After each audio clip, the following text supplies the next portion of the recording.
Assalomu alaykum aziz haydovchilar. Ushbu videoni diqqat bilan ko'ring. Avtobusga o'rnatilgan 360 kameralar hozirda to'xtash va to'xtab turish qoidabuzarliklarini qayd etmoqda ekan. Ushbu videoni maksimal darajada haydovchilarga yuborib qo'ying. Qoidalarning 91-bandining bir necha holatlari buzilgan. Videoga diqqat bilan e'tibor bering. Demak, birinchisi, piyodalar o'tish joyiga 10 metrdan kam masofa qolganda to'xtash taqiqlanadi.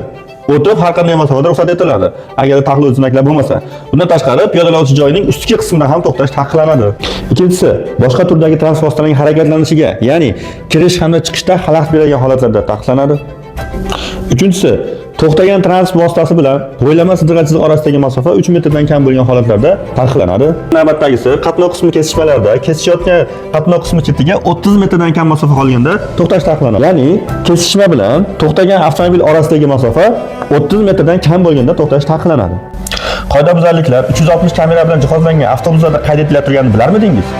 Agarda to'liq to'xtash taqiqlangan joylarni bilmoqchi bo'lsangiz, kommentariyalarda plus sharafini qoldiring.